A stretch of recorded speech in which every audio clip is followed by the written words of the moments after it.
کل اس عشرہ مجالس کی کل آخری مجلس ہوگی اور مجلس کا ٹائم وہی بعد نماز مغربین ہے، اور کل شبیہ تابوت امام حسین علیہ السلام برآمد کیا جائے گا۔ کل نماز کا ٹائم 7:40 ہے، تو آپ لوگ اگر نماز میں شرکت کرنا چاہتے ہیں تو 7:40 تک یہاں آ جائیں۔ پر محمد وآل محمد صلوات۔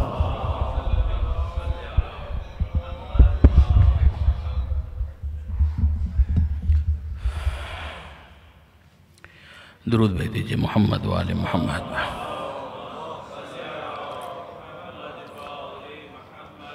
اعوذ باللہ من الشیطان اللعین الرجیم، بسم اللہ الرحمن الرحیم، الحمدللہ رب العالمین، والصلاة والسلام علی اشرف الانبیاء والمرسلین، سیدنا و مولانا ابی القاسم محمد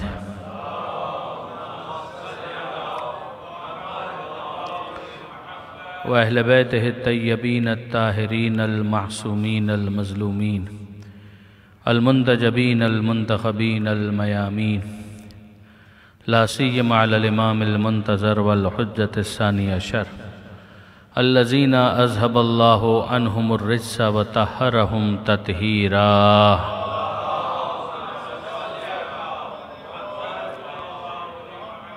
واللعنة الدائمة الباقية على أعدائهم أجمعين من يوم ظلمهم إلى قيام يوم الدين۔ رب اشرح لي صدري ويسر لي أمري واحلل عقدة من لساني يفقهوا قولي واجعلني خالصا لوجهك الكريم يا الله۔ أما بعد، فقد قال الله سبحانه وتعالى في القرآن الحكيم، بسم الله الرحمن الرحيم، والعصر ان الانسان لفی خسر الا الذین آمنوا وعملوا الصالحات وتواصوا بالحق وتواصوا بالصبر۔ صلوات علی محمد وآل محمد۔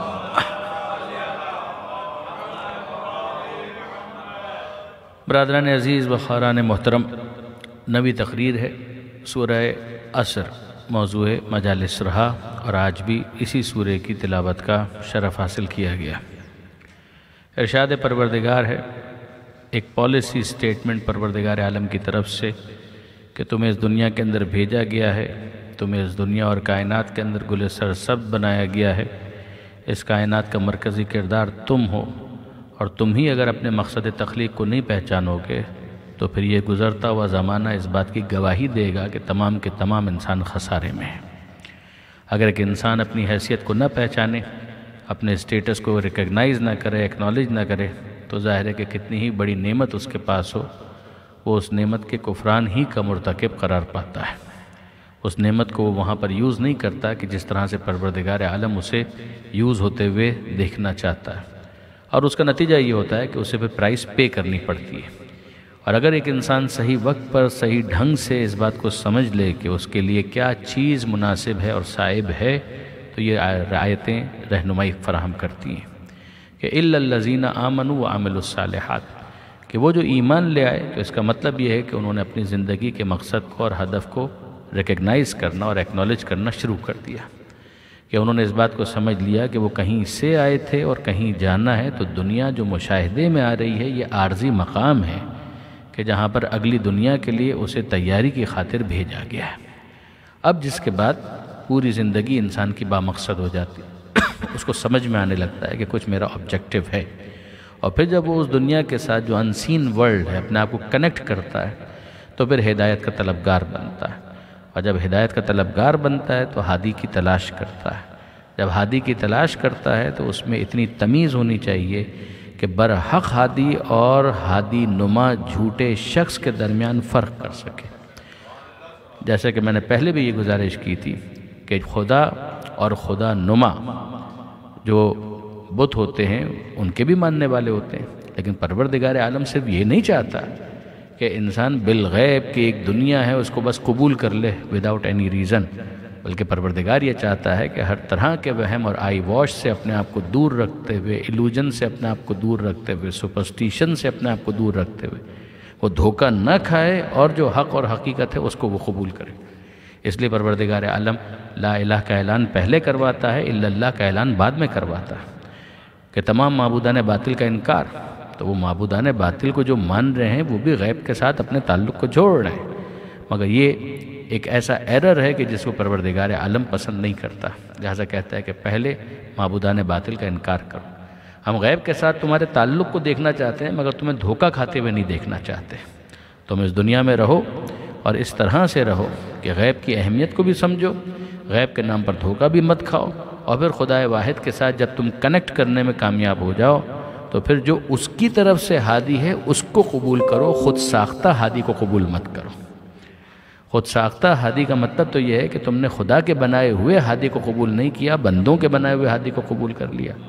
تو جب بندوں ہی کے بنائے ہوئے ہادی کو قبول کرنا تھا تو پھر خدا کی ضرورت کیا تھی؟ یہ تو نظام جو تھا وہ پھر واپس ڈسکنیکٹ ہو گیا. اس لیے کہ ہم تو یہ ساری ایفرٹ کر ہی اس لیے رہے تھے کہ اس انسین ورلڈ کے ساتھ ہمارا ایک کنیکشن اسٹیبلش ہو سکے. لہٰذا آپ دیکھیں گے کہ جو یہ لفظ ایمان ہے اس کے اندر کتنی وسعت پائی جاتی ہے کہ نہ خدا کے نام پر کوئی تمہیں دھوکہ دے سکے، نہ نبی کے نام پر کوئی تمہیں دھوکہ دے سکے، نہ امام کے نام پر کوئی تمہیں دھوکہ دے سکے.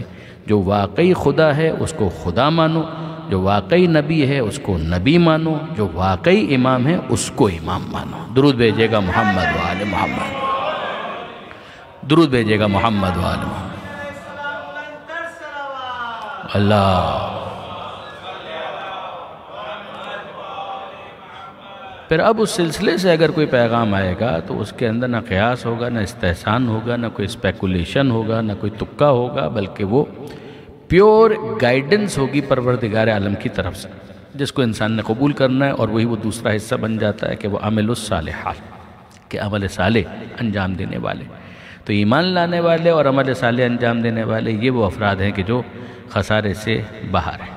پھر اس کے بعد پروردگار عالم اگلے مرحلے کے اندر انسان کو متوجہ کرتا ہے کہ تواصوا بالحق و تواصوا بالصبر، کہ تمہاری ذمہ داری سوسائٹی کے حوالے سے بھی ہے، تمہاری ذمہ داری خاندان کے حوالے سے بھی ہے، تمہاری ذمہ داری اپنی فیملی کے حوالے سے بھی ہے. تو یہ وہ افراد ہیں جو خسارے سے باہر ہیں کہ پھر حق کا پیغام دوسروں تک پہنچاتے ہیں، وہ صبر کا پیغام دوسروں تک امپارٹ کرتے ہیں، کمیونیکیٹ کرتے ہیں، کنوے کرتے ہیں.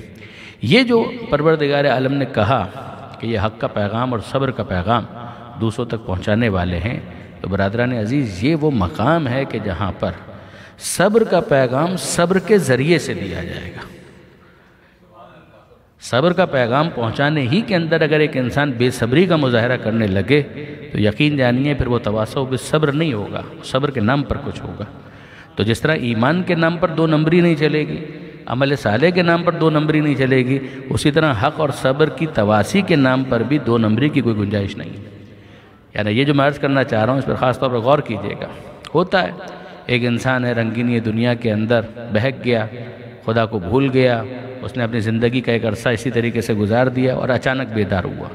کوئی حادثہ ہو گیا، کوئی بیماری ہو گئی، کوئی واز پسند آ گیا، کوئی تقریر اچھی لگ گئی، کوئی کتاب پڑھ لی، کوئی تحریر اس کے ہاتھ لگ گئی، اس نے پڑھا، اور اب اس کے بعد نتیجہ کیا نکلا؟ اس کا نتیجہ یہ نکلا کہ اس کا دل خدا کی طرف مائل ہوا. یہ ہوتا ہے، کئی مرتبہ ایسا ہوتا ہے کہ انسان اپنے وطن کے اندر تھا تو ایک رسمی عبادت تھی وہ انجام دیا کرتا تھا، وطن سے باہر گیا، پردیس آیا تو پردیس کی جو رنگینیاں تھیں اتنا ایبزارب کر لیا کہ اس کے بعد وہ خدا سے فرنٹ ہو گیا. پھر کچھ عرصہ گزرنے کے بعد کوئی ایسی واردات قلبی ہوئی کہ جس کے نتیجے میں پھر واپس وہ خدا کی طرف منقلب ہوا. مگر اب مسئلہ کیا ہے؟ مسئلہ یہ ہے کہ جیسے ہی وہ خدا کی طرف متوجہ ہوا ہے تو ظاہر ہے کہ یہیں پر اس کے دوسرے فیملی ممبرز بھی ہیں، دوسرے دوست بھی ہیں، احباب بھی ہیں، رشتہ دار بھی ہیں. جب وہ ان کی طرف رک کر کے دیکھتا ہے تو اس کو نظر آتا ہے کہ یہ تو سو رہے ہیں. تو اب اس کو احساس ہوتا ہے کہ میں جاگ گیا ہوں. تو جناب آپ آج جاگ گئے ہیں تو اس کا یہ مطلب نہیں ہے کہ آپ کے جاگنے کے ساتھ سب آپ کے ساتھ جاگ جائیں گے. یہ نہیں ہوگا. کل تک آپ بھی تو سو رہے تھے. جب کل تک آپ سو رہے تھے تو صحیح وقت پر آپ بیدار ہو گئے. تو حکمت کے ساتھ کسی نے آپ کو بیدار کیا ہے، حکمت کے ساتھ آپ دوسروں کو بیدار کریں. یہ تو نہیں ہوگا کہ آپ لاٹھی لے کر کہہ کے پیچھے پڑ جائیں کہ تم دیندار کیوں نہیں بنتے. یہ طالبان اپروچ جو ہے یا داعش کی جو اپروچ ہے وہ آل محمد کے مکتب میں نہیں ہے.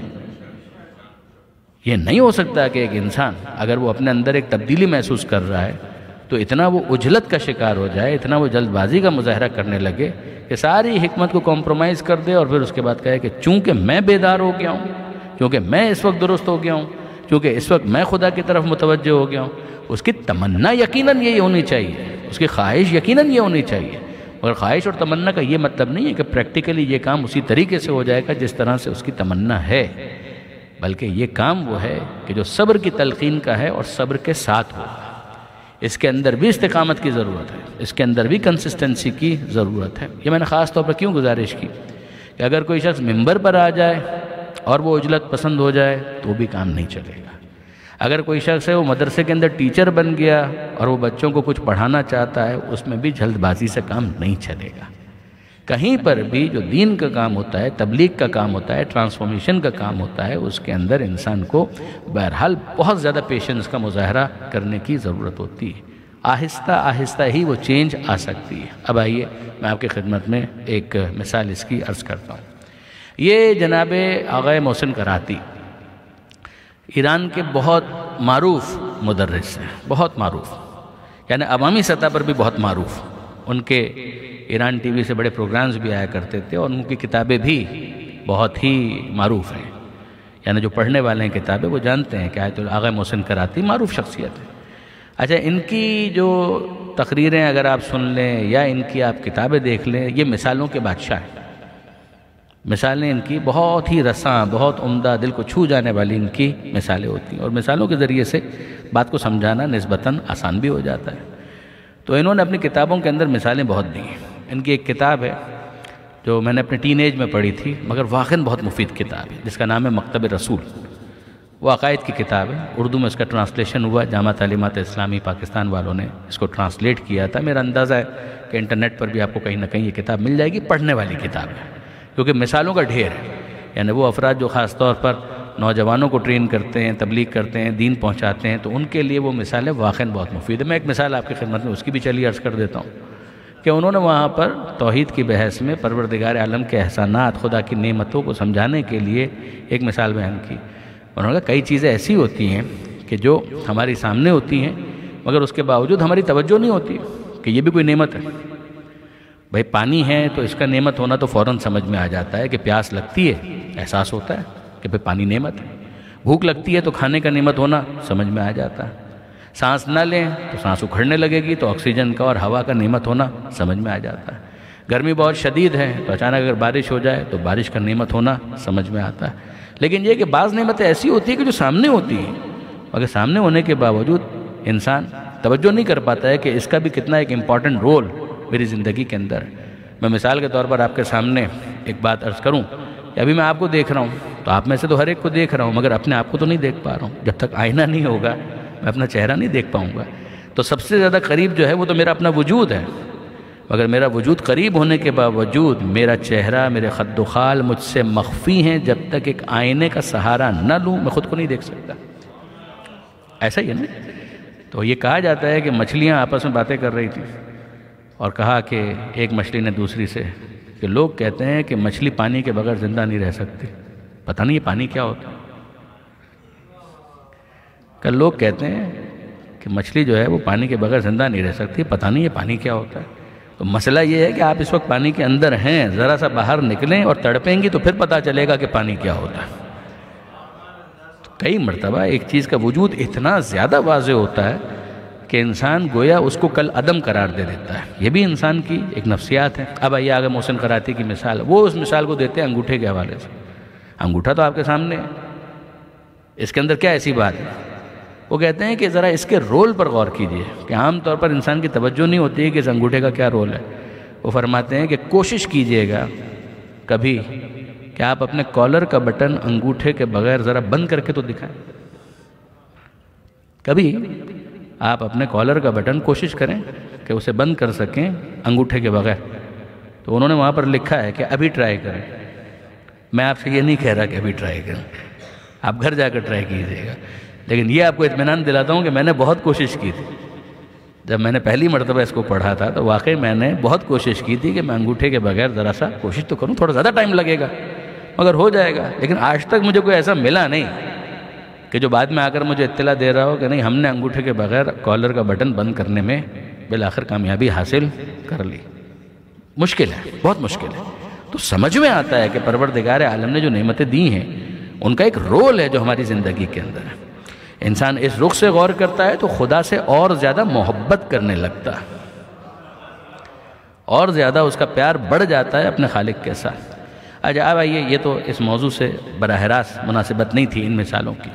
انہوں نے ایک کتاب لکھی امر بالمعروف اور نہی عن المنکر، اس کا بھی اردو ترجمہ اویلیبل ہے۔ اس کتاب کے اندر اس لیے کہ امر بالمعروف اور نہی عن المنکر یہ تو وہی ہو گیا، تواصوا بالحق تواصوا بالصبر، یہ دوسری تعبیر ہے۔ تو اس کے اندر انہوں نے ایک اپنا واقعہ خود پر رکھتے ہوئے بیان کیا، اور یہ بھی کسی شخص کی گریٹنس ہوتی ہے کہ وہ خود پر رکھتے ہوئے کسی بات کو بیان کر دے۔ عجلت پسندی، جلدی کرنا کہ بس کسی طریقے سے ہر ایک کو کان سے پکڑ کر مسلمان بنا دوں، ہر ایک کو کان سے پکڑ کر مومن بنا دوں، اگر مومن ہے تو کان سے پکڑ کر متقی بنا دوں، اگر کوئی بے نمازی ہے تو بس کان سے پکڑ کر نمازی بنا دوں، اگر عزاداری کے اندر کوتاہی کرتا ہے تو بس کان سے پکڑ کر اس کو عزادار بنا دوں۔ علامہ سید علی نقی صاحب یاد آئے، وہ فرماتے ہیں کہ اگر انسان کے پاس اختیار نہ ہوتا تو دنیا میں کافر کا وجود ممکن نہیں تھا۔ کافر کا وجود خود اس بات کی دلیل ہے کہ پروردگار نے انسان کو اختیار کے ساتھ پیدا کیا۔ پروردگار عالم زبردستی کرنا چاہتا تو کس کی مجال تھی کہ وہ کافر رہ پائے؟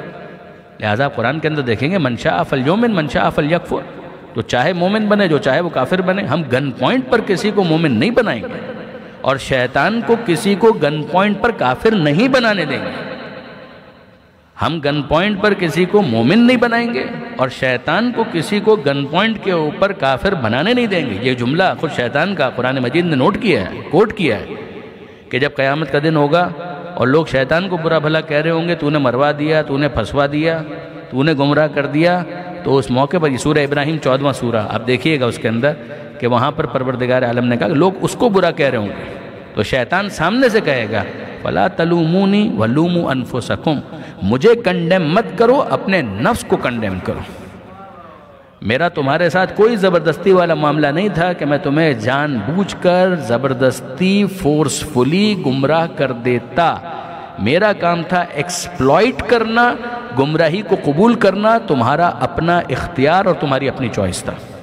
کہ بالکل اسی طریقے سے پروردگار عالم نے انسان کو محدود فری ول کے ساتھ پیدا کر دیا اور پھر ہدایت فراہم کر دی۔ نہ شیطان زبردستی گمراہ کر سکتا ہے، نہ نبی اور امام زبردستی ہدایت دے سکتا ہے، وہ گمراہی کے لیے ایکسپلائٹ کرتا ہے، یہ ہدایت کے سگنلز لوگوں کے سامنے پریزنٹ کر دیتے ہیں۔ حر بننے کا اختیار ہر ایک کے پاس موجود ہے۔ آپ نے غور فرمایا برادران عزیز کہ یہ پھر چوائس انسان کا کہ وہ کیا بننا چاہتا ہے، تو زبردستی نہیں ہوگی۔ لا اکراہ فی الدین کا مطلب یہی ہے۔ کیا خدا دین میں کوئی جبر نہیں؟ اس کا مطلب کیا ہے کہ پروردگار عالم فورسفلی قطعاً کسی کو مسلمان نہیں بنائے گا، اور فورسفلی کسی کو مسلمان بنایا جا بھی نہیں سکتا۔ یعنی آپ صرف زبان سے اقرار لے لیں تو وہ دل سے مسلمان تو نہیں ہوا۔ یہ بات تو تب ہے کہ جب ایک انسان واقعاً دل سے ایمان لے آئے۔ آمنو کا یہی مطلب ہے نا، صرف زبان سے کہنا اگر ایمان ہوتا تو پھر تو جتنے منافقین ہیں ان سب کو مومن شمار کیجئے، مگر ان کا ایمان کسی کام کا نہیں ہے۔ تو وجہ کیا ہے؟ وجہ یہی ہے کہ وہ دل سے مسلمان نہیں۔ تو پروردگار عالم کے علم میں کہ کون دل سے مسلمان ہے، کون دل سے مسلمان نہیں۔ ہماری اور آپ کی ذمہ داری تو یہی ہے کہ جو اقرار کرے گا ہم قبول کر لیں گے، مگر اس اقرار کو زبردستی نہیں ہونا چاہیے۔ پروردگار عالم اس کو پسند نہیں کرتا کہ اس کو پیش کر دو۔ رسولوں کے حوالے سے بھی آپ دیکھیے تو پروردگار عالم کیا کہہ رہا ہے کہ وَمَا عَلَى الرَّسُولِ إِلَّا الْبَلَاغُ الْمُبِينُ، رسول کی ذمہ داری اس کے سوا کچھ نہیں ہے کہ وہ پیغام کو صاف صاف پہنچا دے۔ وہ پیغام کو بس صاف صاف پہنچا دے کہ یہ ہے پیغام، اب تم کو سمجھ میں آتا ہے تو قبول کرو، ورنہ پھر آخرت کے اندر حساب دینے کے لیے تیار ہو جاؤ۔ یہ ہے وہ وارننگ جو ساتھ اٹیچڈ ہے، وہ ایسوسیٹڈ ہے، مگر وہ معاملہ پھر آخرت کا ہے۔ اس دنیا کے اندر رہتے ہوئے کسی کو فورسفلی کنورٹ کرنا، کسی کو فورسفلی مسلمان بنانا، فورسفلی شیعہ بنانا کا یہ نہ آل محمد کا طریقہ کار ہے، نہ اسلام کی خواہش، کچھ بھی نہیں۔ اب آئیے وہ آغا محسن کراتی کی مثال، وہ اپنے اوپر رکھ کے یہ بات کہہ رہے ہیں۔ وہ کہتے ہیں کہ ہوا یہ کہ ایک جگہ پر میں انوائٹڈ تھا، مدعو تھا، تو جس جگہ پر میں انوائٹڈ تھا وہ میرے میزبان دو شہید بچوں کے والد تھے، یعنی دو شہید جوانوں کے والد تھے۔ انہوں نے مجھے انوائٹ کیا تھا۔ یہ ہوتا ہے کہ جب ہم لوگ بھی جاتے ہیں تو بہت سارے افراد کہتے ہیں کہ مولانا ہمارے گھر پر تشریف لائیے، ہمارے گھر پر تشریف لائیے، ہوتا ہے۔ تو وہ کہیں گئے ہوئے تھے ایران ہی کے اندر، وہاں پر جہاں گئے تو 2 شہید جوانوں کے والد نے ان کو انوائٹ کیا کہ آپ میرے گھر پر تشریف لائیے، مجھے بہت خوشی ہوگی۔ تو وہ ان کے گھر پر گئے۔ اچھا، اب آپ کو ایک مسئلہ شرعی یقیناً معلوم ہوگا کہ اگر ایک انسان وضو کرتا ہے نماز کے لیے تو پھر مناسب یہ ہے، زیادہ ثواب اس میں ہے کہ جو وضو اس نے کیا ہے تو اپنے اعضائے وضو کو وہ خشک نہ کرے، ڈرائی نہ کرے، یعنی جو پانی چہرے پر پڑا ہوا ہے، جو ہاتھ پر ہے، اس کو وہ ڈرائی نہ کرے، وائپ آؤٹ نہ کرے، اس کو اسی طریقے سے رہنے دے اور نماز پڑھے تو کیا ہوگا کا ثواب بڑھ جائے گا۔ کیا یہ واجب ہے؟ جواب جی نہیں، واجب نہیں۔ اگر کوئی جان بوجھ کر بھی خشک کر لے تو کیا اس نے کوئی گناہ کیا؟ کوئی گناہ نہیں کیا۔ لیکن اگر ایسا نہ کرے اور اس کو ڈرائی نہ کرے، خشک نہ کرے، تو ثواب زیادہ ہے۔ یہ ایک مسئلہ ہے، ٹھیک ہے۔ آغا محسن کراتی کہتے ہیں کہ ہوا یہ کہ جب میں ان کے گھر پر گیا تو وہاں پر انہوں نے کھانے کا انتظام کیا ہوا تھا اور اس میں تھوڑا سا وقت تھا اور نماز کا ٹائم ہو گیا۔ تو میں نے کہا کہ اگر آپ اجازت دیں تو پہلے میں نماز پڑھ لوں۔ کہا کہ بہت مناسب ہے، آپ نماز پڑھ لیجئے، پھر اس کے بعد ہم لوگ کھانا کھاتے ہیں۔ تو میں نے کہا کہ مجھے غسل خانہ بتائیے تاکہ میں وضو کر سکوں۔ تو وہ مجھے غسل خانے لے گئے اور وہاں پر میں نے وضو کیا۔ جب میں وضو کر کے باہر نکلا تو میں نے دیکھا کہ وہ تولیہ لے کر کھڑے ہوئے، ٹاول لے کر کھڑے ہوئے، یعنی ان کا مقصد کیا تھا کہ یہ باہر نکلیں گے اور ان کے ظاہرے کے چہرے پر پانی ہوگا تو میں ان کے لیے ٹاول لے کر ریڈی رہوں تاکہ یہ اسے خشک کر سکے۔ ان کی توجہ نہیں ہوگی اس مسئلے کی طرف۔ تو آغا محسن کراتی کہتے ہیں کہ میرے دل میں فوراً خیال آیا کہ بھائی یہ تو موقع ہے امر بالمعروف کرنے کا، کہ یہاں پر میں ان کو متوجہ کروں کہ جناب مسئلہ تو یہ ہے۔ تو میں نے ان سے یہ کہا کہ بھائی قبا میری ذمہ داری، قبا میرے کاندھے پر، ابا میرے دوش پر، امامہ میرے سر پر، تو عالم ہونے کی حیثیت سے میں نے اپنی ذمہ داری محسوس کی۔ تو میں نے فوراً یہ کہا کہ جناب یہ آپ تولیہ لے کر کھڑے ہیں، بہت اچھی بات ہے، لیکن بات یہ ہے کہ اگر وضو کے بعد اعضائے وضو کو خشک نہ کیا جائے تو ثواب زیادہ ہے، حدیث میں آیا ہے۔ یہ جملہ جو ہے نا، یہ انورٹڈ کاماز کے اندر کہ حدیث میں آیا ہے، وہ خود لکھتے ہیں کہ میں نے یہ کہا کہ جناب حدیث میں آیا ہے کہ اگر وضو کر لیا جائے تو اس کے بعد اعضائے وضو کو اگر خشک نہ کیا جائے تو ثواب زیادہ ہے، یہ حدیث میں آیا ہے۔ تو انہوں نے سامنے سے ایک جملہ کہا، 2 شہید بچوں کا باپ آپ کی محبت میں تولیہ لے کر کھڑا ہو، اس کا دل نہیں توڑنا چاہیے، یہ کسی حدیث میں نہیں آیا، یہ کسی حدیث میں نہیں آیا۔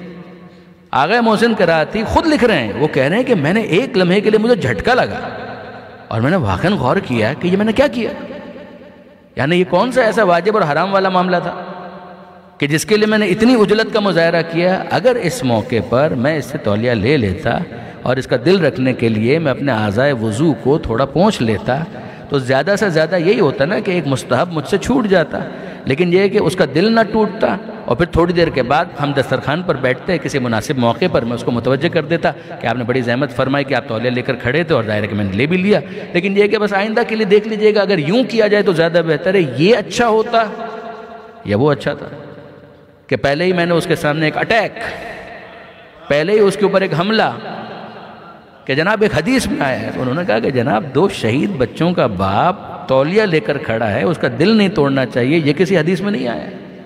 تو وہ کہتے ہیں کہ واقعاً بات تو ٹھیک ہے، یعنی فرض کیجئے نعوذ باللہ من ذالک کہ وہ شراب کا گلاس لے کر کھڑے ہوتے ہیں اور میں باہر آتا اور وہ کہتے ہیں کہ آپ تھک گئے ہوں گے تو میں نے پسند کیا کہ آپ کو ایک شراب کا گلاس پیش کروں، تو پھر میں واقعاً اگر بپھر جاؤں اور تھوڑا سا ہائپر ہو جاؤں تو بات سمجھ میں آتی کہ جناب وہ ایک حرام کام کے لیے مجھے کہہ رہے ہیں، میں کہہ رہا ہوں میں نماز پڑھنے جا رہا ہوں اور مجھ سے وہ حرام کروا رہے ہیں، تب تو یقیناً میرا بگڑنا کچھ بنتا ہے، کچھ غصے میں آنا بنتا ہے۔ لیکن یہ کون سا موقع تھا کہ اس بات کو میں بنیاد بنا کر خواہ ان کے اوپر میں نے ایک چڑھائی کر دی۔ تو بات کے اندر وزن ہے۔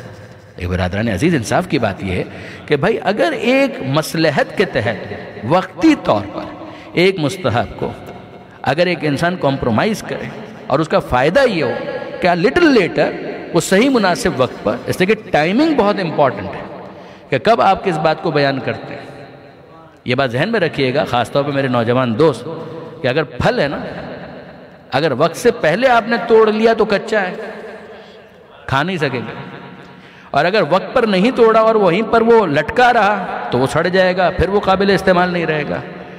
تو یہ بہت امپورٹنٹ ہے کہ وقت سے پہلے نہ توڑیں اور وقت کے بعد نہ چھوڑیں۔ وقت سے پہلے توڑنا نہیں ہے اور وقت کے بعد چھوڑنا نہیں ہے. تو صحیح وقت پر اگر اس کو پلگ کر لیا جائے تو پھر انسان اس کو کھا بھی سکتا ہے, استفادہ بھی کر سکتا ہے.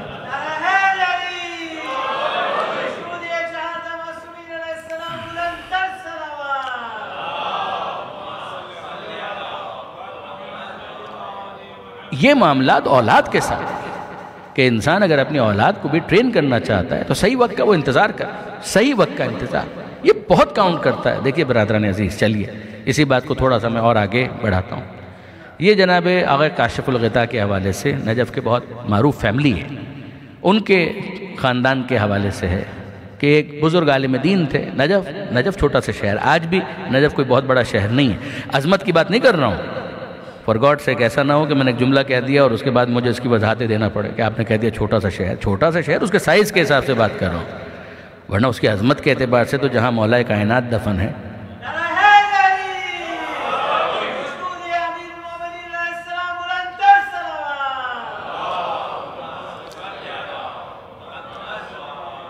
تو آج بھی اگر آپ دیکھیں تو اس کے سائز کے اعتبار سے بڑا چھوٹا سا شہر. حرم امیر المومنین کے گرد کچھ آبادی ہے, پھر ظاہر ہے کہ اب تو تھوڑا پھیل گیا, ورنہ پہلے تو یہ بہت ہی مختصر ہوتا تھا. تو اس زمانے میں کہ جب اتنی ماڈرن ٹیکنالوجی بھی نہیں تھی اور قریب ہی نزدیک ہی گھر ہوا کرتے تھے, تو کاشف الغطاء فیملی, ان کا یہ واقعہ ہے کہ وہ لوگ بھی قریب ہی کہیں رہتے تھے, مگر یہ کہ بہرحال واکنگ ڈسٹنس تھا. ممکن ہے کہ آپ سمجھ لیں کہ حرم سے 10 منٹ کا فاصلہ ہوگا. تو اب ٹائمنگ آپ دیکھیں کتنی امپورٹنٹ ہے کہ صحیح وقت پر صحیح جملہ کہنا یہ کتنا اہم ہے. ہوا کیا کہ مجتہد کا گھر ہے, روحانیت ہے, اسپریچویلٹی ہے, اور وہ پسند کرتے ہیں کہ اپنے فرزند کی تربیت کریں, اور ان کی خواہش بھی ہے کہ بیٹا پہلے مرحلے میں تو ظاہر ہے کہ وہ نماز پڑھے, پھر دوسرے مرحلے میں کہ جماعت کے ساتھ نماز پڑھے, اور تیسرے مرحلے میں کہ حرم بھی جایا کرے. ایک تمنا تو ہوگی نا بھائی, آپ کی بھی خواہش ہوگی کہ آپ کے جو بچے ہیں وہ دیندار بنیں, مجلسوں کے اندر آئیں, حسینیہ کے اندر آئیں, یہ آپ کی خواہش ہوگی. تو آپ مختلف طریقوں سے, ہیلوں سے, مختلف انسینٹیوز کے ذریعے سے ان کو لے کر آتے ہیں کہ بھائی مثال کے طور پر اس کو چاکلیٹ بہت پسند ہے, تو آپ نے کہہ دیا کہ جناب چلیے ہم واپسی پر آپ کو چاکلیٹ کھلائیں گے. تو وہ چاکلیٹ بہت مؤثر ہوتی ہے, وہ بہت افیکٹو ہوتی ہے. اگر کسی کو مثال کے طور پر فرض کیجئے کولڈ ڈرنک بہت پسند ہے اور کہیں کہ چلیے ہمارے ساتھ ہم آپ کو واپسی پہ کولڈ ڈرنک پلاتے ہیں, تو یہ کولڈ ڈرنک بڑی افیکٹو ہو جاتی ہے. ظاہر ہے کہ ایک انسینٹیو ہے, تو یقیناً ان تمام تر چیزوں کا اثر ہوتا ہے. دیکھیے برادران عزیز, شاید میں نے پہلے بھی یہ گزارش کی ہو کہ دل کا راستہ پیٹ سے ہو کر جاتا ہے, یہ تو ہے. اگر ایسا نہ ہوتا تو دعوت ذوالعشیرہ میں پیغمبر اکرم پہلے کھانا نہ کھلاتے. پیغمبر اکرم پہلے کھانا کھلاتے ہیں, بعد میں کرتے ہیں. اچھا اب آپ ذرا دیکھیے, وہ جو کم ٹو اسلام والی جو مثال تھی وہ بھی میں نے آپ کی خدمت میں, کینیا والا جو اپنا واقعہ تھا وہ بھی میں نے آپ کی خدمت میں عرض کیا تھا. اب یہاں پر آئیے اور دیکھیے کیا ہوا کہ وہ آگے کاشف الغطاء وہ فرماتے ہیں کہ میں اپنے بیٹے کو چاہتا تھا کہ وہ حرم جائے. بچہ بڑا ہو چکا تھا, ٹین ایج میں آ چکا تھا, گرون اپ تھا. تو ہوا یہ کہ ایک فجر میں نے اپنے بیٹے کو بیدار کیا کہ بیٹا چلو اور ہم حرم امیر المومنین چلتے ہیں اور وہاں پر جا کر جماعت نماز میں شریک ہوں گے. حرم میں بھی جائیں گے, حرم میں مسجد ہے وہاں جائیں گے, جماعت نماز میں شریک ہوں گے. تو بیٹے نے مجھے کہا کہ ہاں بابا آپ چلیے میں پیچھے آتا ہوں. تو اس جملے کا تو کوئی مطلب ہوتا ہے نا, ظاہر ہے کہ اس کا مطلب کیا ہوتا ہے کہ باپ کو ابھی تو یہاں سے ٹالا جائے. کہا بابا آپ چلیے میں پیچھے آتا ہوں. یہ بڑا کامن سا ایک طریقہ کار ہے. تو باپ تو بہرحال باپ ہوتا ہے, وہ تو سمجھتا ہے کہ اس جملے کا کیا مطلب ہے. تو اس نے کہا کہ بیٹا ہاں میں ویٹ کر رہا ہوں, تم اٹھ جاؤ تو پھر ساتھ ہی چلتے ہیں. نہیں بابا آپ چلیے میں بس تھوڑی دیر میں بھی پیچھے آتا ہوں. کہا کہ نہیں میں تھوڑا انتظار کر لیتا ہوں, ساتھ ہی چلیں گے باپ بیٹے تو اچھا رہے گا. کہا ٹھیک ہے بابا. اب تو سمجھ گیا بیٹا کہ یہ باپ آج ٹلنے والا ہے نہیں. اچھا کوئی ایسی رف گفتگو بھی نہیں ہو رہی ہے, احترام بھی ہے باپ کا. اور بیٹے نے کہا اور باپ نے اصرار کیا تو بیٹا مان گیا. اب اس کے بعد وہ اٹھا. اٹھنے کے بعد وہ غسل خانے گیا, اس نے اپنے آپ کو آمادہ کیا, تیار کیا, اور پھر اس کے بعد باپ اور بیٹے دونوں جانے لگے. تو ابھی تو یہ باپ کے کہنے کی وجہ سے ساتھ چل رہا ہے. راستے میں چلتے چلتے ظاہر کہ ذکر, اذکار, درود, تکبیر یہی الفاظ ہوتے ہیں کہ جو ایک انسان صبح کے وقت تو بہت اچھا رہتا ہے کہ پروردگار عالم کو یاد کرنا. تو آگے کاشف الغطاء ذکر و اذکار میں مصروف تھے یہاں تک کہ حرم امیر المومنین آ گیا. اور جب حرم امیر المومنین آ گیا تو وہاں پر کچھ فقراء نظر آئے کہ جو بیٹھے ہوئے تھے، اور ان کے پاس کشکول بھی موجود تھا کہ جس کے اندر وہ ظاہر ہے کہ جو بھی ان کو کوئی امداد کر رہا تھا تو وہ اس کے اندر اس کو ایکسیپٹ کر رہے تھے۔ تو اب انہوں نے ایک جملہ کہا، اور وہ جملہ کیا تھا کہ بیٹا ایک بات بتاؤ کہ یہ جو فقیر یہاں پر بیٹھے ہوئے ہیں یہ یہاں پر کیوں بیٹھے ہوئے ہیں؟ اچھا بیٹا ابھی بھی پوری طریقے سے موڈ میں نہیں ہے کہ ایک تو باپ نے اٹھا دیا، نیند خراب کی، پھر اس کے بعد وہیں پڑھ لیتا، اب یہاں تک لے آیا ہے، اور پھر پتہ نہیں یہ سوال کر رہا ہے کہ یہ فقیر بیٹھنے تو مجھ سے کیوں پوچھ رہے ہیں، لیکن بول کچھ نہیں رہا، بدتمیزی نہیں کر رہا۔ Maybe he was thinking inside, internally وہ سوچ رہا ہو۔ تو اس نے کہا کہ باپ ظاہر ہے کہ فقیر کس لیے بیٹھے گا؟ فقیر اسی لیے بیٹھا ہے کہ کوئی آئے اور اس کو کچھ بھیک دے، کچھ امداد کرے، کچھ اس کو کنٹریبیوٹ کرے، اس لیے وہ بیٹھا ہوا ہے وہاں پر۔ تو ایک بات بتاؤ کہ یہ جو یہاں پر بیٹھا ہوا ہے تو کتنا اس کو مل جائے گا اس وقت؟ اس کو کتنا مل جائے گا؟ کہ بابا ممکن ہے کوئی درہم، 2 درہم، 3 درہم شاید مل جائے، کوئی 1-2 دینار مل جائے، اس لیے بیٹھا ہوا ہے یہاں پر۔ کہ نہیں یقینی طور پر بتاؤ، حتمن، یہ تو تم امکان کی بات کر رہے ہو نا، پروبیبلٹی کہ شاید اتنا مل جائے، شاید اتنا مل جائے، کہ نا حتمن بتاؤ۔ کہ بابا حتمن کیا کہہ سکتے ہیں؟ شاید کچھ بھی نہ ملے اور شاید مل جائے، حتمی بات کچھ بھی نہیں ہے کہ 1 درہم بھی ملے گا یا نہیں ملے گا۔ اب جو جملہ انہوں نے کہا ہے وہ سیدھا دل کو چھو جانے والا۔ انہوں نے کہا کہ بیٹا یہ مشکوک فائدے کے لیے بستر چھوڑ کر یہاں پر آ کر بیٹھ گیا۔ اگر تمہیں اس ثواب کا یقین ہے جو حرم امیر المومنین میں پروردگار نے رکھا ہے تو کیسے ممکن ہے کہ تم بستر پر سوتے رہو؟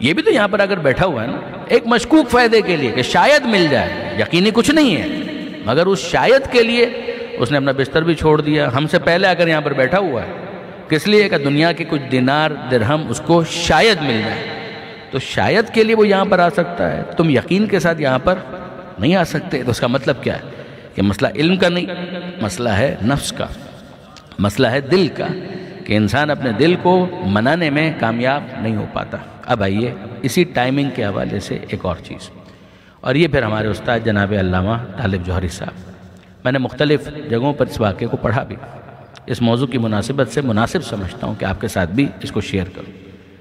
یہ ہے کھارادر کی بات، اور کھارادر وہ علاقہ ہے جو مجھے بہت محبوب ہے، جیسے کہ میرا بچپن وہیں پہ گزرا ہے، وہیں پر ہم لوگ کرکٹ بھی کھیلتے تھے، وہیں پر ہم لوگ لڑتے بھی تھے، وہیں پر دوستیاں بھی ہوتی تھیں، وہیں پر ہم لوگ نماز کے لیے بھی جاتے تھے، وہیں پر عزاداری بھی کرتے تھے، سب کچھ۔ جو کراچی سے ہیں وہ جانتے ہیں کہ کھارادر کیا ہے۔ تو علامہ طالب جوہری صاحب علی اللہ مقامہ، وہ بھی کھارادر میں انہوں نے بہت وقت گزارا۔ ظاہر ہے کہ وہ تو بہت پہلے کی میں بات کر رہا ہوں، میں تو 1975 میں اس دنیا میں آیا ہوں، تو وہ تو اس سے بہت پہلے کی بات کر رہا ہوں۔ جناب مولانا مصطفیٰ جوہر صاحب جو ان کے والد محترم تھے، وہ ہجرت کے بعد کراچی میں کھارادر میں ہی ایک مسافر خانہ ہے جس کا نام تھا نور باغ مسافر خانہ، وہاں پر وہ کچھ دیر کے لیے عارضی قیام انہوں نے کچھ دنوں کے لیے وہاں پر کیا، پھر اس کے بعد مکان میں شفٹ ہو گئے۔ تو علامہ طالب جوہری صاحب کئی دفعہ یہ کہا کرتے تھے کہ کھارادر میرا وطن ہے، ازراہ مبالغہ، وہ ایگزیجریٹ کر کے کہتے تھے کہ کھارادر تو میرا وطن ہے۔ تو ہوا یہ کہ کھارادر کے حوالے سے میں ایک جملہ یہ بھی کہا کرتا ہوں لیٹر نوٹ کے اوپر کہ الکھارادر مل کھارادر وما ادراک مل کھارادر، وہ جگہ مجھے بہت پسند ہے۔ تو ہوا یہ کہ علامہ صاحب نجف گئے، پھر نجف سے واپس آ گئے۔ کھارادر ہی کے اندر معصومین اسپتال جو حبیب گروپ کے سپرویژن میں چلا کرتا تھا اور ابھی بھی چلتا ہے، تو اس کا بھی بڑا کنٹریبیوشن ہے، معصومین کے نام پر ہی وہ معصومین اسپتال تھا، تو 14 معصومین کے نام بھی وہاں پر لکھے ہوئے، وہ بھی بہت اچھا لگتا ہے۔ تو ہوا یہ کہ علامہ صاحب جو تھے وہ واپس آ چکے تھے اور ان کی خطابت کافی مقبول بھی ہو چکی تھی، لوگوں کے درمیان معروف بھی ہو چکے تھے، اور حبیب گروپ کے اندر ایک شخصیت تھی جن کا بڑا رول تھا، سلیمان رحمانی صاحب مرحوم۔ تو مرحوم سلیمان رحمانی صاحب وہ اتنے کلوز تھے علامہ صاحب سے کہ یہ جملہ علامہ صاحب سے میں نے خود سنا کہ اگر اللہ نے مجھے سگا بڑا بھائی دیا ہوتا تو سلیمان رحمانی جیسا ہوتا، یعنی اتنا وہ ان کو لک آفٹر کرتے تھے سلیمان رحمانی صاحب۔ تو ہوا یہ کہ علامہ صاحب ہو گئے بیمار، بخار ہو گیا، کوئی اور النس عارض ہو گئی. تو اس کے بعد پھر انہوں نے سلیمان رحمانی صاحب ان سے ملنے کے لیے آئے، تو ڈسکشن ہوا کہ بھائی آج تو میں بیمار ہوں. تو انہوں نے کہا چلیے علامہ صاحب میں آپ کو لے جاتا ہوں اسپتال، اور وہاں پر ایک بڑے ڈاکٹر ہیں ان کو میں وزٹ کرواتا ہوں. تو ان کو لے کر چلے گئے، معصومین اسپتال آ گئے، اور معصومین اسپتال میں جو ڈاکٹر صاحب تھے ان کے کمرے میں داخل ہوئے. سلیمان رحمانی صاحب تو خود حبیب گروپ کے اندر تھے، تو بڑی بے تکلفی تھی، اور ان کا اسٹائل بھی بڑا فرینڈلی ہوا کرتا تھا، اور بڑے وہ آؤٹ اسپوکن بھی تھے.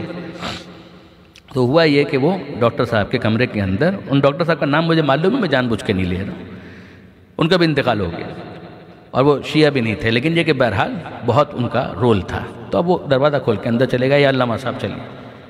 اور پھر ڈاکٹر صاحب کو انہوں نے دیکھا تو علامہ صاحب کی بیماری بھول گئے، کچھ اور ان کو یاد آ گیا کہ ماضی میں کوئی بات ہوئی ہوگی کہ جس میں ڈاکٹر صاحب نے کچھ ایسے ریمارکس پاس کر دیے ہوں گے جو دین کے خلاف ہوں گے، جو خدا کے خلاف ہوں گے. تو وہ ان کو یاد آ گئے. تو آل ٹوگیدر وہ سب بھول گئے کہ علامہ طالب جوہری صاحب کو میں لے کر آیا ہوں دکھانے کے لیے کہ یہ بیمار ہیں، تو ان کے علاج کے لیے سب بھول گئے.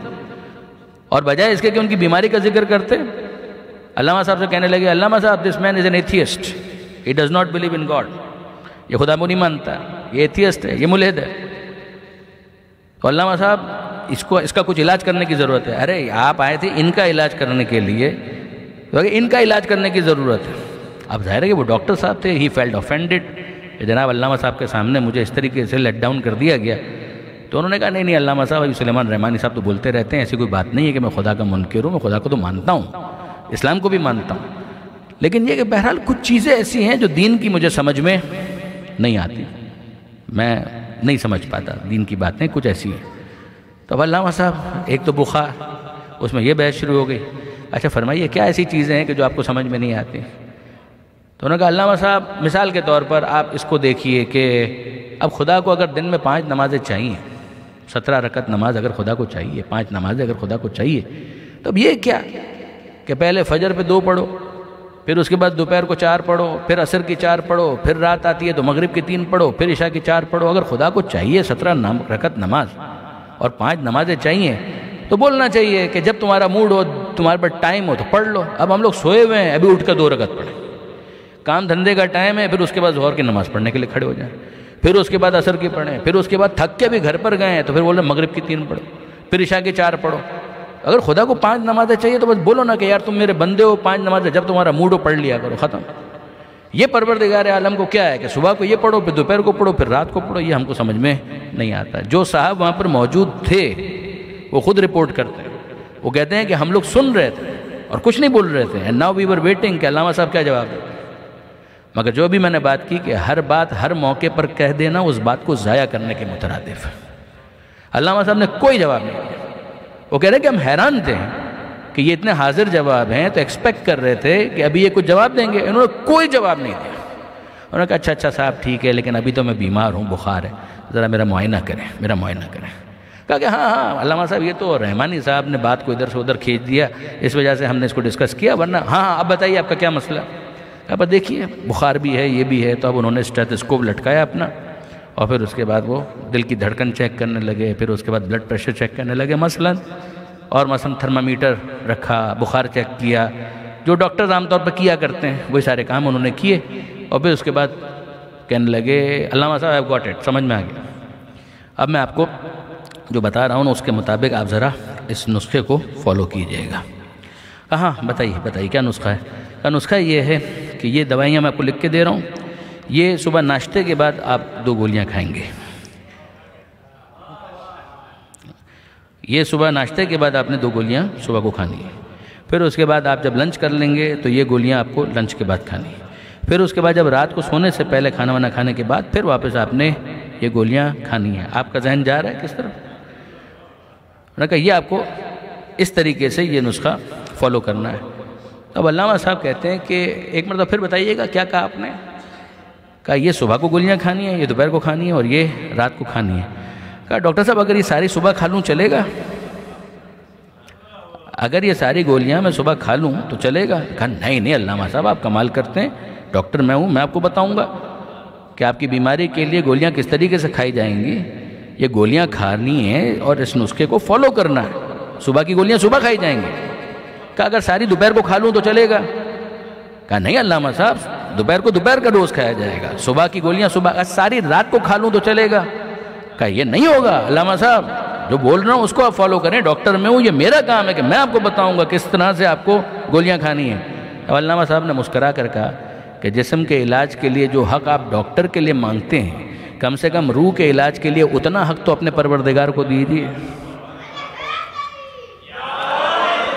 درود بھیجیے گا محمد و آل محمد۔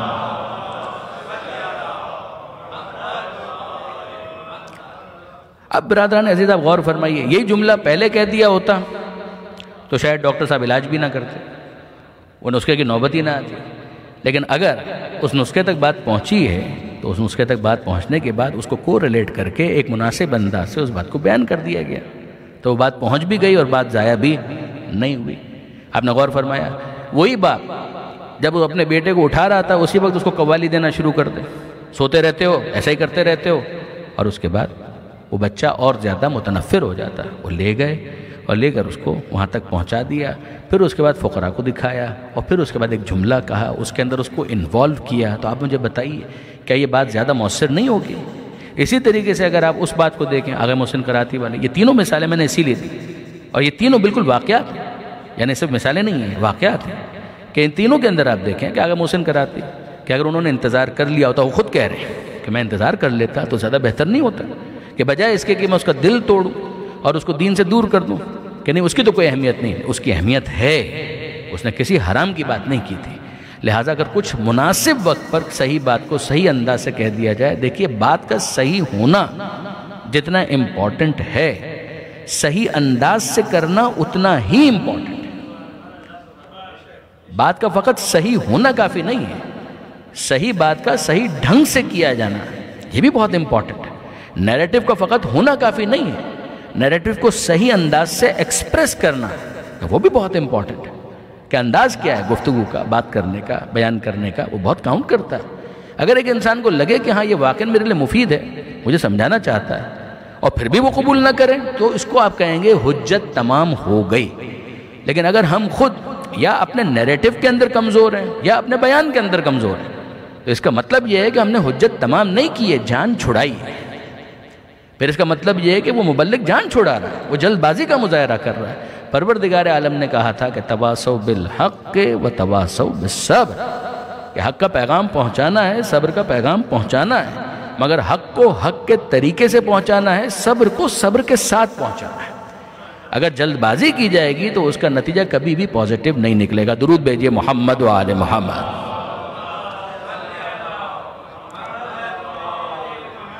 اور اب بس برادران عزیز، آخری بات جو کل نامکمل رہ گئی تھی اس کو میں آپ کے سامنے کنکلوڈ کر دوں اور مصائب کی طرف ہم چلے جائیں۔ اور وہ کیا؟ میں نے کل گزارش کی تھی، لفظ صبر کے اندر اتنی وسعت پائی جاتی ہے کہ یہ بالکل سنونیم بن جاتا ہے عمل صالح کا، بالکل مترادف، لا شک فیہ ولا ریب، کوئی شک نہیں، انڈاؤٹڈلی کہ لفظ صبر ایک صفت کو ڈپکٹ کرتا ہے، ایک صفت کو بیان کرتا ہے، ایک ورچو، ایک کوالٹی، ایک ایٹریبیوٹ جو انسان کے اندر ہوتا ہے کہ اس کے اندر پیشنس ہے، بے شک، مگر لفظ صبر کا اطلاق اس پر بھی ہوتا ہے کہ جس کو آپ عمل صالح کہتے ہیں۔ پوری شریعت اس لفظ صبر کے ماتحت ہے، اور اس کو کس نے بیان کیا؟ خود مولا کائنات امیر المومنین علی ابن ابی طالب علیہ السلام۔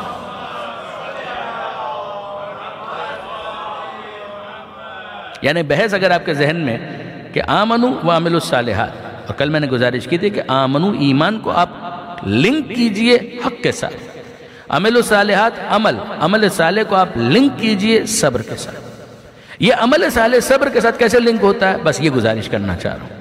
مولا فرماتے ہیں کہ الصبر صبران، مولا کے اس بیان کی روشنی میں جناب آیت اللہ خمینی نے چہل حدیث کے اندر ایک پوری بحث ہے صبر کے حوالے سے۔ چہل حدیث بہت اہم کتاب، عرفان کے حوالے سے بھی، اخلاقیات کے حوالے سے بھی، معنویات کے حوالے سے، روحانیت کے حوالے سے بہت اہم کتاب ہے، اور اس کا انگلش ٹرانسلیشن بھی اویلیبل ہے لکیلی، یعنی انٹرنیٹ کے اوپر آپ کو مل جائے گا۔ چہل حدیث، چہل حدیث کا مطلب ہوتا ہے 40 احادیث، اور کئی علماء اور فقہا کا یہ طریقہ کار ہے کہ وہ 40 احادیث کو موضوع بناتے ہیں اور اس کے اوپر کتاب لکھتے ہیں۔ بہت علماء نے یہ کام کیا، تو آغا خمینی نے بھی یہ کام کیا اور بہت اچھی کتاب لکھی۔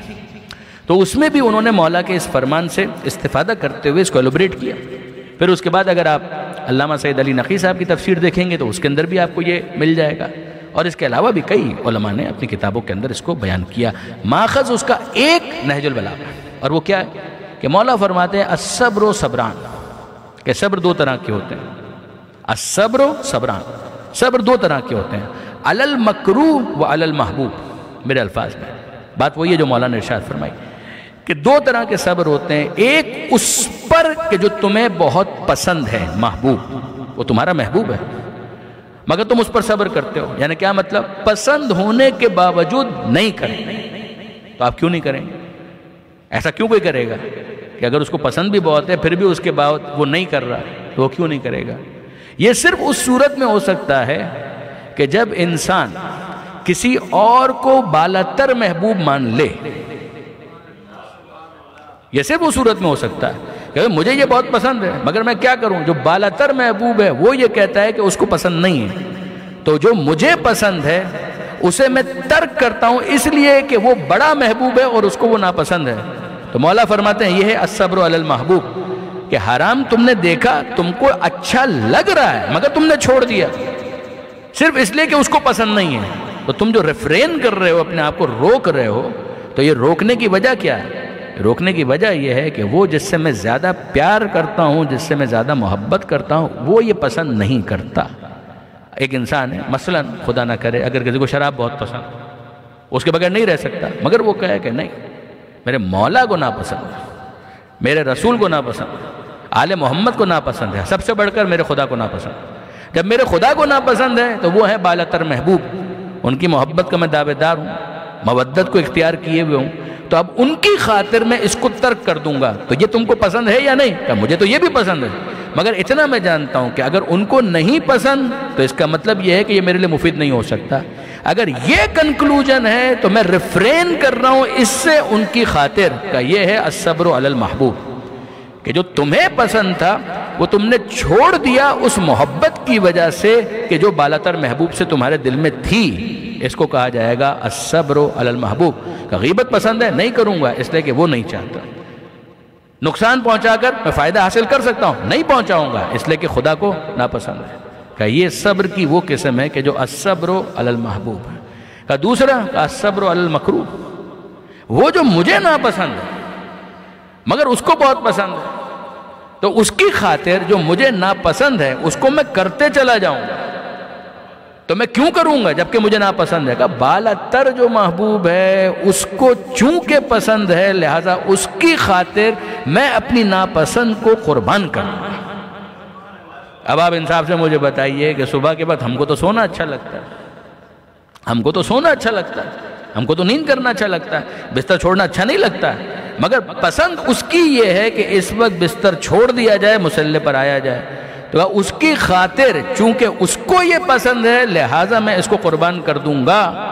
یہ قربانی اگر میں دے رہا ہوں تو کس حوالے سے ہے کہ الصبر علی المکروہ، مجھے اچھا نہیں لگ رہا مگر میں اٹھ جاؤں، مجھے کھانا اچھا لگتا ہے مگر میں بھوکا رہ رہا ہوں، ماہ رمضان میں تو کیوں رہ رہا ہوں؟ میں صرف اس لیے کہ جو بالاتر محبوب ہے اس کو یہ پسند ہے کہ میں اس وقت بھوک کو قبول کروں، پیاس کو قبول کروں، اگر اس کو یہ پسند ہے تو اس کی خاطر میں اس کو قربان کروں گا۔ یہ ہے الصبر علی المکروہ۔ اس انداز سے اگر آپ دیکھیں برادران عزیز تو پوری شریعت اس ایک لفظ صبر کے ماتحت ہے۔ آپ نے غور فرمایا؟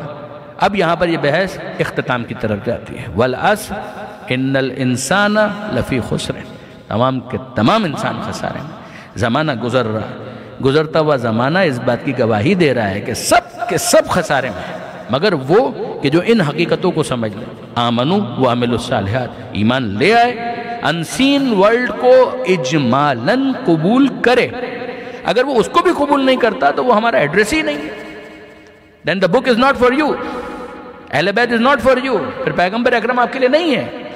پھر اس کے بعد دین و شریعت وہ کیوں ماننے لگا؟ پہلا مرحلہ کہ انسین ورلڈ سے وہ اپنے آپ کو کنیکٹ کرنے کے لیے اجمالی طور پر تیار ہو کہ نہیں بابا معاملہ کچھ ہے، یہاں سے وہ اپنے آپ کو کنیکٹ کرنے کے بارے میں سوچتا ہے۔ دین کہتا ہے دھوکہ مت کھانا، دین کے نام پر دھوکہ مت کھانا، ایمان کے نام پر دھوکہ مت کھانا، خدا کے نام پر دھوکہ مت کھانا، خدا کو خدا ماننا، خدا کے نام پر کسی اور کو مت مان لینا۔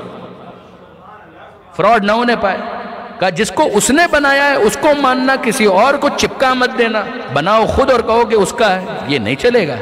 نہ تمہارے اجماع کی کوئی حیثیت ہے، نہ تمہاری شورا کی کوئی حیثیت ہے، نہ تمہارے قیاس کی کوئی حیثیت ہے۔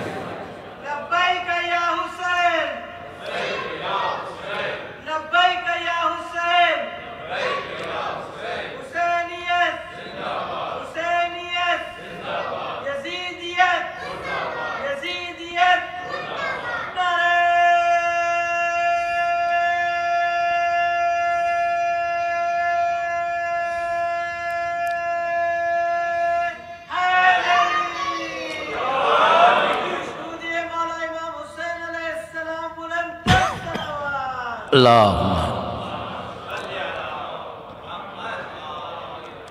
آپ نے غور فرمایا برادران عزیز کہ ایمان کے نام پہ دھوکہ نہیں کھانا ہے، ہاں اپنے آپ کو انسین ورلڈ کے ساتھ، غیب کے ساتھ کنیکٹ کرنا ہے۔ اس طرح سے بھی نہ ہو کہ ہمت ہار جاؤ کہ کون اس جستجو کے اندر پڑے گا، نہیں، وہ تو تجسس ہم نے تمہارے اندر رکھا ہے، کیوریوسٹی تمہارے اندر ہے، وہ اسی لیے ہے کہ تم اپنے آپ کو کنیکٹ کرو، دھوکہ مت کھانا۔ اگر تم اپنی جینون کوشش کے بعد کہیں اگر پھسل گئے جس میں تمہارا جان بوجھ کر کوئی حصہ نہیں، بائی چانس، تو پھر خدا معاف کرنے والا ہے، یہاں پر یقیناً مغفرت کی گنجائش ہے۔ لیکن یہ کہ تم ہی سرنڈر کر دو، کوشش نہ کرو، یہ نہیں چلے گا۔ دھوکہ مت کھاؤ، جو خدا واحد ہے اس کو قبول کرو، اور پھر اس کے بعد اس کے ہادیوں کو قبول کرو، سمجھو کہ اس کی بارگاہ میں جانا ہے، تمہیں اکاؤنٹیبل ٹھہرایا جائے گا۔ جب ان ہادیوں کے ساتھ کنیکٹ ہو جاؤ گے تمہارے سامنے بیٹر پکچر آ جائے گی کہ کیا عمل کرنا ہے، وہ عمل صالح ہے۔ جو ڈوز اینڈ ڈونٹس ہیں ان کا چارٹ تمہارے سامنے آ جائے گا، اب اس کو فالو کرتے چلے جاؤ۔ بٹ اس کے بعد دائیں دیکھو بائیں دیکھو، تمہاری فیملیز بھی ہیں، تمہارے امیجیٹ ریلیٹیوز بھی ہیں، تمہارے نیبرز بھی ہیں، پڑوسی بھی ہیں، دوست بھی ہیں، احبہ بھی ہیں، اعزہ بھی ہیں، اقربا بھی ہیں، ان کے حوالے سے بھی تمہاری رسپانسبلٹی ہے۔ جو ایمان تم تک پہنچ چکا ہے اس پیغام حق کو دوسرے تک پہنچاؤ، اور جو عمل صالح تم تک پہنچ چکا ہے اسے بھی دوسروں تک پہنچاؤ۔ یہ پیغام صبر ہے جو صبر کے ساتھ دیا جائے گا۔ اس پیغام کو پہنچانا ہے مگر جلد بازی نہیں کرنی، اس کے اندر حکمت کے ساتھ، وزڈم کے ساتھ اپنی بات کو پہنچاؤ، اپنے گھر والوں تک بھی اور دوسروں تک بھی۔ جب تم بیدار ہو جاؤ تو اس بات کو ذہن میں رکھو کہ تمہاری بیداری کے ساتھ ساری دنیا بیدار نہیں ہو گئی ہے۔ تم جب سوئے ہوئے تھے تو بہت سے بیدار تھے جو تمہاری بیداری کے لیے کوشش کر رہے تھے، وہ حکمت کے ساتھ تمہیں جگانا چاہتے تھے، تم حکمت کے ساتھ دوسروں کو جگانے کی کوشش کرو۔ وہ اگر جلد بازی کرتے تو تمہارے دل میں دین کے لیے نفرت پیدا ہو جاتی، اور اب تم اگر جلد بازی کرو گے تو تمہاری وجہ سے دوسروں کے دل میں دین کے لیے نفرت پیدا ہو جائے گی۔ تو ہم تم کو بھی دیندار دیکھنا چاہتے ہیں، دوسروں کو بھی دیندار دیکھنا چاہتے ہیں، ہم جلد بازی نہیں چاہتے، ہاں ہم سستی بھی نہیں چاہتے۔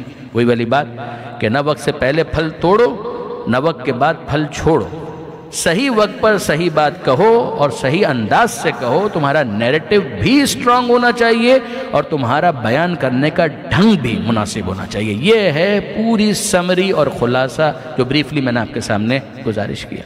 اب آپ دیکھیں کہ جب عمل اس انداز سے ہو تو کیوں ایفیکٹو نہیں ہوگا؟ مجھے بتائیے انصاف کی بات۔ حسین ابن علی آخری عمل ہے سجدہ، آخری عمل ہے سجدہ۔ سید سجاد حسین کی شہادت کے بعد پہلا عمل سجدہ، کمال ہے۔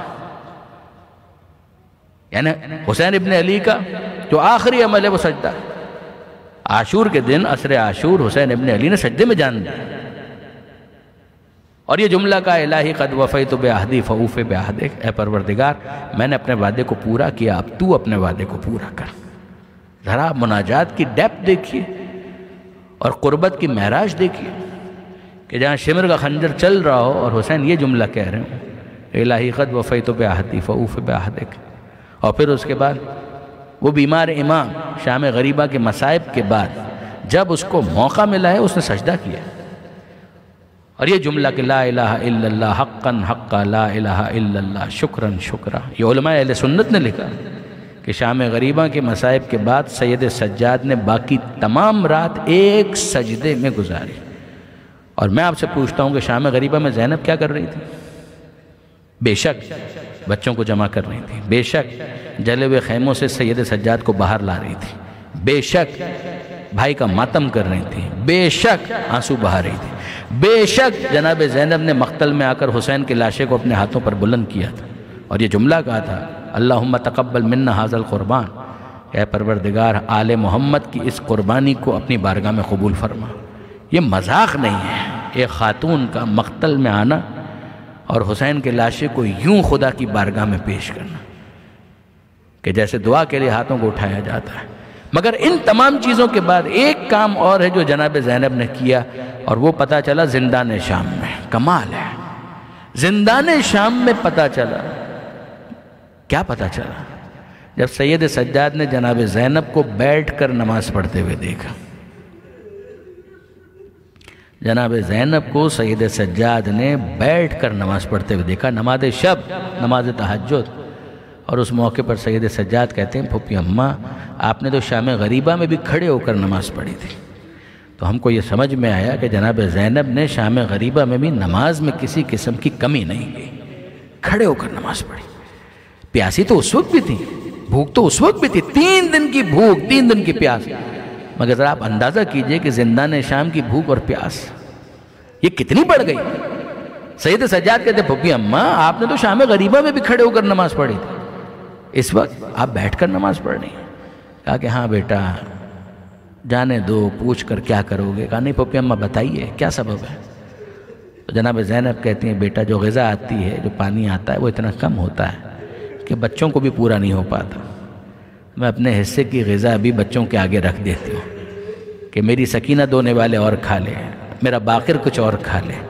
اب بیٹا جسم میں اتنی ناتوانی اور کمزوری آ چکی ہے کہ میں کھڑے ہو کر نماز، واجب نماز تو پھر بھی کھڑے ہو کر پڑھ لیتی ہوں، لیکن یہ کہ نماز شب اور نافلہ میں اسے بیٹھ کر نماز پڑھتی ہوں۔ یہ آل محمد میں قیامت ہے۔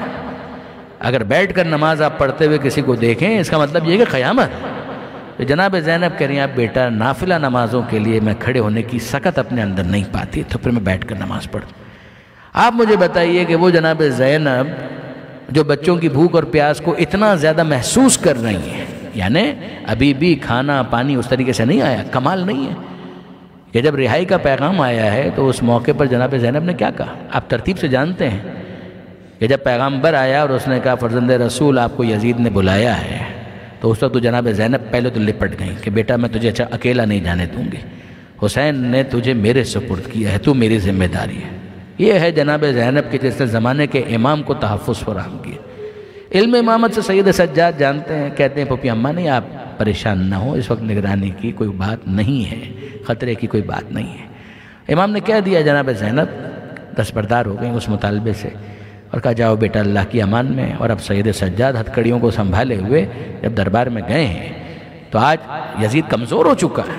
جناب زینب کے خطبے کے بعد، سید سجاد کے خطبے کے بعد اور سکینہ کے گریے اور سکینہ کی شہادت کے بعد یزید کمزور ہو چکا ہے، بہت کمزور ہو چکا ہے۔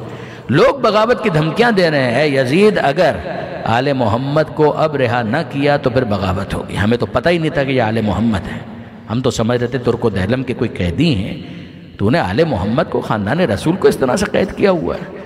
اور اب جب سید سجاد آئیں تو یزید کھڑے ہو کر استقبال کرتا ہے، کمزور ہو چکا ہے اپنی سیاست کے لیے مصلحتاً، اور کہتا ہے فرزند رسول آئیے آئیے میرے پاس آئیے، میں آپ کو تخت پر بٹھانا چاہتا ہوں، ساتھ بٹھانا چاہتا ہوں۔ تو سید سجاد نے ایک جملہ کہا، یزید اس تخت پر کم از کم میں تو نہیں بیٹھوں گا۔ کہا فرزند رسول کوئی خاص وجہ؟ کہا تو بھول سکتا ہے، میں نہیں بھول سکتا۔ یہ زیادہ پرانی بات تو نہیں ہے کہ اسی تخت کے نیچے تشت میں میرے بابا کا سر رکھا گیا۔ اس موقع پر یزید اپنے شطرنج میں مصروف تھا، اپنے لہو و لعب کے اندر مصروف تھا، اور عزیزان جملے تو اس کے علاوہ بھی بہت سخت ہیں، میں ہمت نہیں رکھتا کہ اس وقت میں ان جملوں کو بیان کروں۔ شراب پیتا جا رہا ہے، وہ شراب کے نشے میں دھوتا ہے، اور اس نے ایک ایسی گستاخی کی جس کو میں اس وقت بیان نہیں کر رہا، لیکن بہرحال سید سجاد کہتے ہیں یزید تو بھول سکتا ہے، میں تو نہیں بھولا ہوں، مجھے تو یاد ہے کہ میرے بابا کا سر تشت میں رکھا ہوا تھا، تو تخت پر بیٹھا ہوا تھا، اور سر حسین اس تشت میں تیرے تخت کے نیچے رکھا گیا تھا، اور پھر اس کے بعد سامنے لا کر جو تو نے چھڑی کے ساتھ بابا کے لبوں کے ساتھ گستاخی کی، میں نہیں بھول سکتا۔ اس وقت کا فرزند رسول جو ہوا سو ہوا، بہرحال ہم پسند کرتے ہیں کہ آپ کو رہا کر دیا جائے، اگر آپ قبول کریں تو ہم رہا کرنا چاہتے ہیں۔ تو سید سجاد نے کہا کربلا کے بعد میں نے کوئی فیصلہ اپنی پھوپھی کے مشورے کے بغیر نہیں کیا، میں پہلے جا کر پھوپھی سے مشورہ کروں گا، اگر وہ قبول کریں گی تو ہم رہائی کو اختیار کریں گے، ورنہ اسی زندان کے اندر ہم اپنی جان دے دیں گے۔ واپس آئے سید سجاد اور جناب زینب سے کہا کہ پھپھی اماں حاکم رہا کرنا چاہتا ہے، آپ کا کیا خیال ہے؟ تو جناب زینب نے کہا کہ بیٹا ہماری چند شرطیں ہیں، ان سے کہو کہ ان شرائط کو پورا کیا جائے۔ ذہن میں کیا آتا ہے کہ جو بی بی بھوک اور پیاس سے اتنی متاثر ہے تو پہلے تو یہ کہا جائے گا کہ ہمیں پیٹ بھر کر کھانا تو دیا جائے، ہمارے بچوں کو غذا تو دی جائے۔ مگر جناب زینب نے جو پہلی بات کہی وہ یہ ہے کہ یزید سے کہو کہ ایک مکان کا انتظام کیا جائے کہ جہاں پر ہم اپنے پیاروں کو جی بھر کر رو سکیں، ہم ان کا ماتم کر سکیں۔ اب تک تو ہم اپنے پیاروں کو جی بھر کر رو نہ سکے، ایک مکان کا انتظام کیا جائے۔ اور دوسری بات یہ ہے کہ جو ہمارے تبرکات لوٹے گئے ہیں ان لوٹے ہوئے تبرکات کو واپس کیا جائے، جو ہمارے شہداء کے کٹے ہوئے سر ہیں ان سروں کو واپس کیا جائے۔ سید سجاد واپس گئے، یزید کے سامنے وہ شرائط رکھی گئیں، شرائط قبول کی گئیں، اور اب جب حداد کو بلایا گیا، آہنگر کو بلایا گیا، بلیک اسمتھ کو بلایا گیا تاکہ سجاد کے توق کو اتارا جائے، ہتھ کڑیوں کو کاٹا جائے، تو عجیب جملہ ہے کہ جب توق اتارا گیا تو گلے کی کھال بھی ساتھ اتر گئے، گوشت اتر رہا ہے۔ اور اب ایک مکان کا انتظام کیا گیا جس مکان کے اندر بیبیاں جمع ہوئیں اور شام کی عورتیں بھی آ گئیں، اور جب شام کی عورتیں بھی آ گئیں، بیبیاں بھی آ گئیں، اور اب لوٹے ہوئے تبرکات آنا شروع ہوئے، تو جناب زینب کے سامنے ان تبرکات کو ڈھیر کر دیا گیا۔ تو جناب زینب نے ان تبرکات میں سب سے پہلے ڈھونڈ کر علم کو اٹھایا اور کہا بیٹا سید سجاد میرے عباس کا علم اس مکان کی چھت پر نصب کیا جائے، میں اپنے عباس کے علم کے سائے میں اپنے حسین کا ماتم کرنا چاہتا ہوں۔ سید سجاد جی پھپھی اماں جیسا آپ فرمائیں، اور پھر اس کے بعد وہ علم نصب کیا گیا، اور پھر اس کے بعد جناب زینب پھر ڈھونڈنا شروع ہوئی اور ان تمام تبرکات میں ایک خون بھرا کرتا اٹھایا اور اپنی آنکھوں سے لگا کر رونے لگے۔ سید سجاد کہتے ہیں پھپھی اماں آپ اس کرتے کو پہچانتی ہیں؟ کہا بیٹا میں نہ پہچانوں گی، میں نہ پہچانوں گی، ماں فاطمہ زہرا اس کرتے کو سیتی جاتی تھی اور روتی جاتی۔ یہ کرتا وہ ہے کہ جو بھائی کے جسم پر وقت شہادت موجود تھا، کیا میں اس کرتے کو نہ پہچانوں گی؟ میں اسے تبرک کے طور پر لے جاؤں گی، نانا کی خبر پر رکھنے کے لیے لے کر جاؤں گی۔ یہ جناب زینب نے کہا، اور اب اتنی دیر میں کہ جب تبرکات کو دیکھا جا رہا تھا کٹے ہوئے سر آنا شروع ہوئے، اور جب کٹے ہوئے سر آنا شروع ہوئے تو ان سروں میں سے ہر بی بی نے اپنے اپنے وارث کے سر کو لیا اپنی گود میں اور ماتم شروع کیے۔ لیلہ کی گود میں اکبر کا سر ہے، فروا کی گود میں قاسم کا سر ہے، ام کلثوم کی گود میں عباس کا سر ہے، اور اچانک جب سر حسین آیا تو ساری بیبیاں اپنی جگہ سے کھڑی ہو گئیں۔ پہلے تو زیارت پڑھی السلام علیکہ یا ابا عبداللہ، اور اس کے بعد ماتم شروع ہوا واہ حسینہ واہ حسینہ واہ حسینہ، اور شام کی عورتیں جو بہت متاثر ہو رہی تھی اور آنسو بہا رہی تھی، پرسہ دے رہی تھی، وہ شام کی عورتیں دیکھتی ہیں کہ دو ننھے سر ایسے ہیں کہ جن کا کوئی ماتم کرنے والا نہیں، تو کہا بیبیوں کیا ان بچوں کی ماں مر گئی؟ زینب کہتی ہے کہ ارے یہ میرے اون و محمد ہیں۔ کہا بی بی پر ان کا ماتم کیوں نہیں کرتی؟ کہا ان کو میں نے حسین پر صدقہ کر دیا، پہلے اپنے ماں جائے کا تو ماتم کر لوں، پھر صدقہ ہونے والے بچوں کا ماتم کروں گی۔ یہاں تک کہ 3 دن کی عزاداری کے بعد جب سواریاں تیار ہو گئیں، محملیں تیار ہو گئیں، تو سید سجاد نے آ کر اطلاع دی پھپھی اماں محملیں آمادہ ہیں، آراستہ ہیں، تیار ہیں، چلیے تاکہ وطن کو جا سکے۔ جناب زینب باہر تشریف لائیں اور دیکھا کہ محملیں ہیں، ریشمی پردے ہیں، ریشمی محملیں ہیں۔ جناب زینب نے یہ منظر دیکھا، واپس اس مکان کے اندر آ گئے۔ سید سجاد کہتے ہیں پھپھی اماں کوئی خاص بات؟ کہا کہ بیٹا یہ اب ان ریشمی پردوں میں بیٹھنے کے زینب قابل نہیں رہی ہے، ان پردوں کو تبدیل کیا جائے، حریر و دیبا کے پردے نہیں چاہیے، سیاہ محملیں ہوں، سیاہ علم ہو، سیاہ پرچم ہو۔ ہم سوگ کی حالت میں ہیں، ہم عزاداری کی حالت میں ہیں، اس انداز سے ہم یہاں سے رخصت ہوں گے۔ پردے تبدیل کروائے گئے، رنگ بدلوائے گئے، سیاہ علم، سیاہ پرچم، سیاہ عماریاں، اور اب ساری بیبیاں ان سواریوں کے اوپر سوار تو ہو گئیں، مگر جب جانے لگے تو جناب زینب نے کہا بیٹا ذرا زندان شام کے پاس پہلے لینا، ہم ذرا اپنی امانت سے بھی رخصت ہو لیں۔ سواریاں چلیں اور زندان شام کے پاس کچھ دیر کے لیے سواریوں کو روک دیا گیا، اور جب سواریوں کو روک دیا گیا تو بوجھل قدموں کے ساتھ جناب زینب زمین پر آئیں، سید سجاد بھی آہستہ آہستہ چلنے لگے۔ شام کی عورتیں بھی، میرا دل کرتا ہے کہتا ہے کہ جناب رباب ضرور ساتھ ہوں گے، اور اب آہستہ آہستہ زندان کے اندر داخل ہوئے، اور وہ قبر نظر آئی جو سکینہ کی قبر تھی۔ وہ قبر نظر آئے۔ بس عزیزوں آخری جملے ہیں، سید سجاد نے کچھ ایسی باتیں کہیں کہ جن کو سوائے آپ عشق کے اور کچھ دوسرا نام نہیں دے سکتے۔ سید سجاد نے قبر کو دیکھا اور کہنے لگے، اے میری جان سکینہ، اے میری پیاری بہن سکینہ، اے میری نادان سکینہ، سکینہ کربلا سے کوفہ اور کوفہ سے شام تک میں تجھے گود میں نہ اٹھا سکا، تجھے اذیت بھی ہوئی، تجھے تازیانے بھی لگے، تجھے تماچے بھی لگے، نہ بھائی تجھے گود میں لے سکا، نہ بھائی تجھے سینے سے لگا سکا۔ سکینہ تجھے معلوم ہے نا کہ بھائی مجبور تھا، بھائی کے ہاتھوں میں ہتھکڑیاں تھیں، بھائی کے پیروں میں بیڑیاں تھیں، بھائی تجھے گود میں نہ لے سکا، مگر سکینہ آج میرے ہاتھ بندھے ہوئے نہیں ہیں، اگر چاہو تو آج میں گود میں لے سکتا ہوں، آج اگر چاہو تو بھائی آغوش میں لے سکتا ہے، میں تجھے اٹھا کر یہاں سے لے جا سکتا ہوں۔ سکینہ کیا میرے ساتھ چلو گی؟ بھائی اپنی بہن کی خبر کو مخاطب کر کے یہ باتیں کر رہے تھے، اور ایسے میں جناب زینب نے کہا، سکینہ پھوپھی بہت شرمندہ ہے، تجھے یار یہاں پر لے کر تو آئی مگر یہاں تنہا چھوڑ کر جا رہی ہے، مگر سکینہ پھوپھی وعدہ کرتی ہے کہ واپس یہاں پر آئے گی اور اپنی بچی کے ساتھ ہمیشہ ہمیشہ اسی شام میں رہے گی، میں اپنی بچی کا ساتھ دینے کے لیے واپس اس شہر دمشق کے اندر آؤں گا۔ جو شام کی عورتیں ہیں وہ یہ سارے جملے سن رہی تھیں، اور ان بیویوں نے ہاتھ جوڑ کر کہا، شہزادی ہمارے لیے کوئی خدمت ہے؟ شہزادی ہمارے لیے کوئی خدمت ہے؟ بس آخری جملہ۔ تو جناب زینب نے کہا، بیویوں بس اتنی ایک گزارش ہے کہ یہ جو ہماری بچی ہے نا، یہ اندھیرے سے بہت ڈر جاتی تھی، تم کو معلوم ہے کہ چھوٹے بچے اندھیرے سے ڈر جاتے ہیں، یہ بچی بھی اندھیرے سے ڈر جاتی تھی، اگر ہو سکے تو بس اتنا احسان کرنا کہ جب شام ہو جائے تو یہاں پر آ کر ایک چراغ روشن کر دینا کہ میری بچی کو اندھیرے سے ڈر نہ جائے۔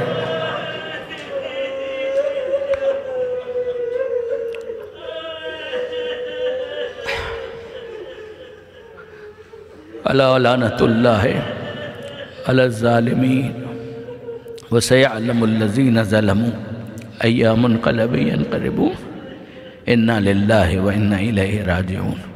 بار الہ اس قلیل توسل کو قبول فرما، ان آنسوؤں کو جناب سیدہ کے رومال میں جگہ عطا فرما، بیماروں کو شفا عطا فرما، بے روزگاروں کو رزق حلال عطا فرما، زمانے کے امام کے ظہور میں تعجیل فرما، ہمیں ان کے اعوان و انصار میں شمار فرما۔ ربنا تقبل منا انك انت السميع العليم وتب علينا انك انت التواب الرحيم۔ ماتم حسن۔